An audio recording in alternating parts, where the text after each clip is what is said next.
শ্যামের হাতে টাকা ভর্তি একটি ব্যাগ এসে পড়ল। সে যেই না টাকা তোলার চেষ্টা করল, অমনি একটি ফাঁদে আটকে গেল এবং সেখানেই তার মৃত্যু হল। 3 দিন পর হঠাৎ করেই শ্যাম আবার জীবিত হয়ে উঠল। সে তার কপালে হাত দিতেই চোখের সামনে একটি গর্ত দেখতে পেল। আঙুল দিয়ে স্পর্শ করতেই বুঝতে পারল আঙুল সরাসরি ভেতরে ঢুকে যাচ্ছে। ঠিক তখনই মর্গের ডাক্তার ঘরে ঢুকল। জীবিত শ্যামকে দেখে ডাক্তার এতটাই ভয় পেল যে বমি করে ফেল এবং জ্ঞান হারিয়ে ফেল। শ্যাম ডাক্তারের ফোনটা নিয়ে তার স্ত্রীকে কল করতে চাইল, কিন্তু ফোনে অচেনা একজন মানুষের গলা শুনতে পেল। তখনই তার বুঝতে বাকি রইল না স্ত্রী তাকে প্রতারণা করেছে। সে অনুমান করল তার মৃত্যুর পিছনে এই মানুষগুলোর হাত আছে। রাগে উত্তেজিত হয়ে শ্যাম বাড়ি ছুটল সবাইকে শিক্ষা দিতে। প্রথমে সে তার স্ত্রীকে বাথরুমে বন্দি করল। এরপর সেই প্রতারক লোকটাকে সুপারম্যান পাঞ্চ মারল। লোকটি ভয়ে কাঁপতে লাগল, ক্ষমা চাইতে থাকল।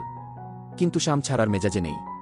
হঠাৎ শ্যাম পিছন ফিরতেই দেখল তার স্ত্রী পিছন থেকে ছুরি মেরেছে তাকে। এরপর তাকে জঙ্গলে ফেলে দিয়ে গেল। কিছুক্ষণ পর আবার অপ্রত্যাশিতভাবে শ্যাম জীবিত হয়ে উঠল। শেষ পর্যন্ত কি হল জানতে হলে সাবস্ক্রাইব করো, পরের পর্বে সমাধান।